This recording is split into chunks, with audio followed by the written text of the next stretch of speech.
Welcome to my channel, Learn and Earn, to live your life on your own terms. Hello everyone, you're welcome to my channel, Learn and Earn Academy.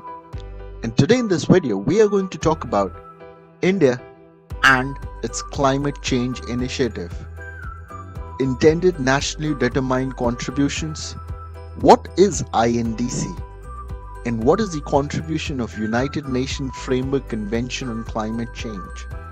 It's a very critical and an important topic in which we will learn how India has played a significant role in combating global warming and saving our planet. So if you like this video, you can press the like button, you can subscribe to my channel, and you can also share this video on social media. So let us first understand what is INDC. Now, all the countries in the world adopted a historic international climate agreement.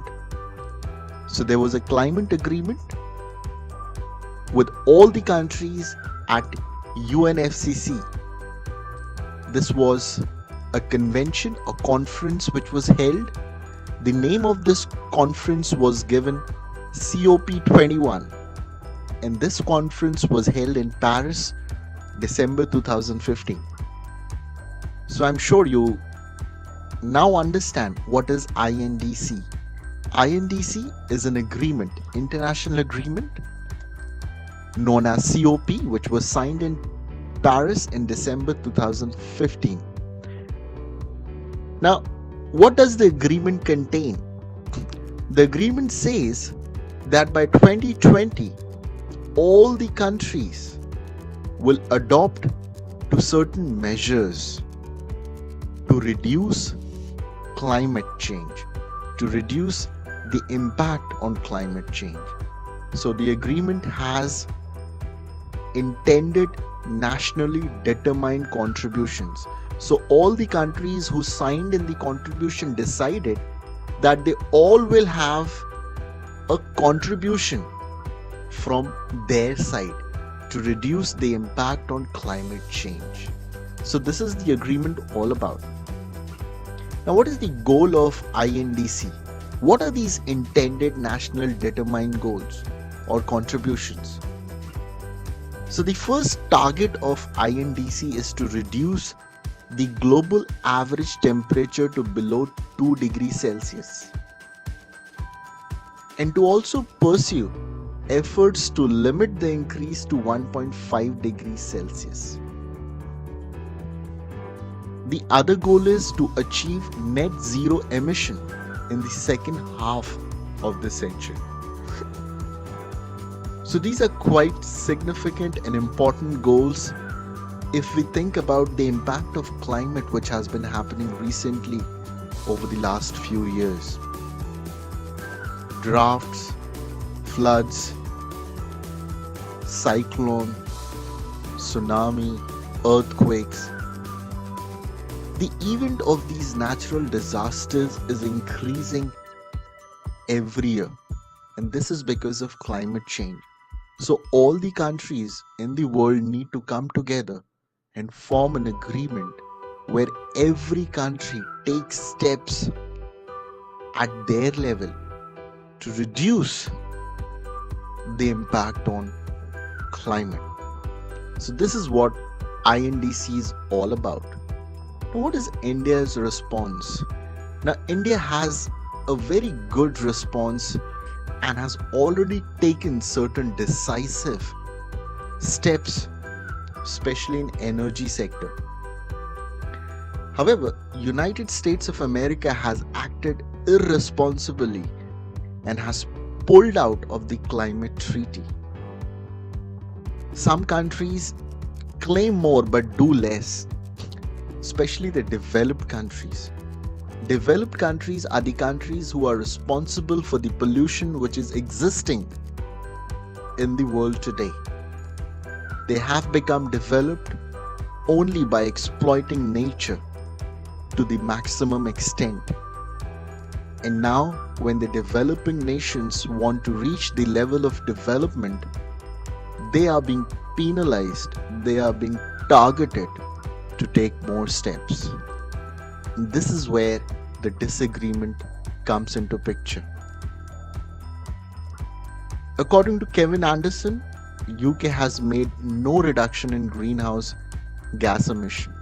Now you can imagine the developed nations are not doing anything, but rather than doing nothing, they just are preaching the developing nations to do something on climate change.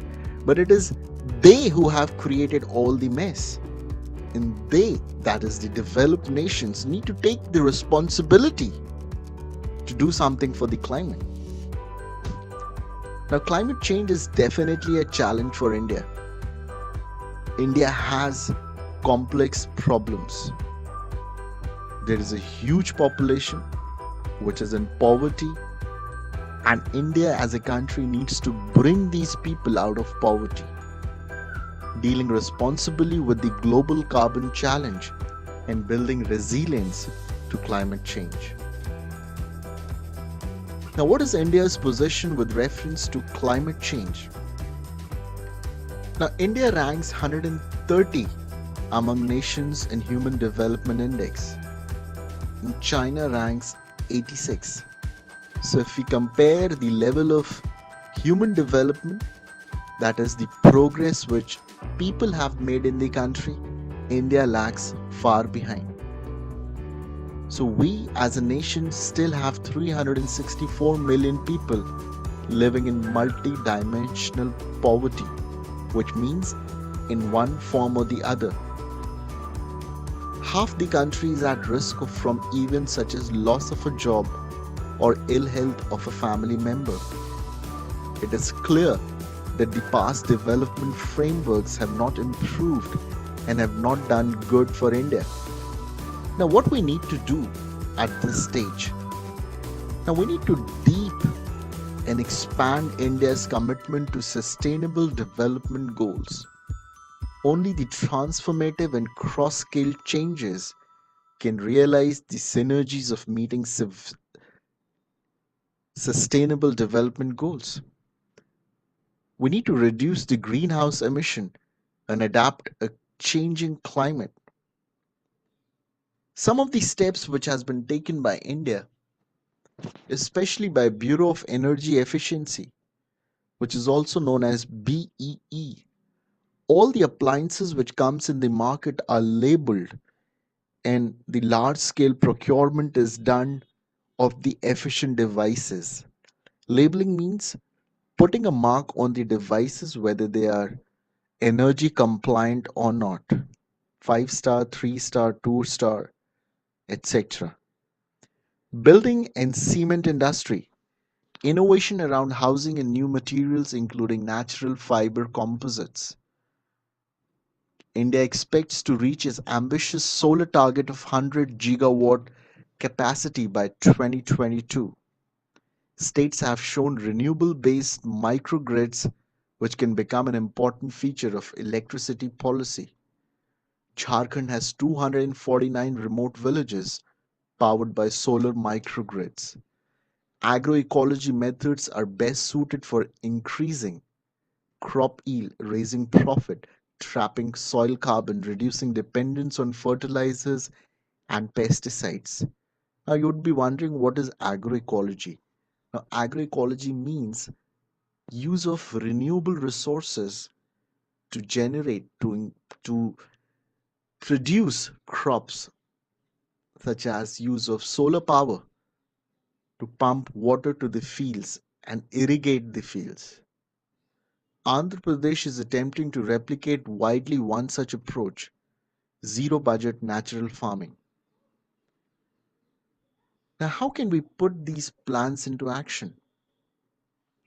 Policymakers, academia, community workers, and the public, we the people, the common man, need to take initiatives at our own end to make sure that we are saving the planet, we are saving the climate. Large investments are needed to make transitions in each sector. We need to move towards using more of renewable resources rather than depending upon non renewable resources. India cannot rely entirely on external funds. Some of this could be financed through luxury carbon tax that curbs non essential consumption.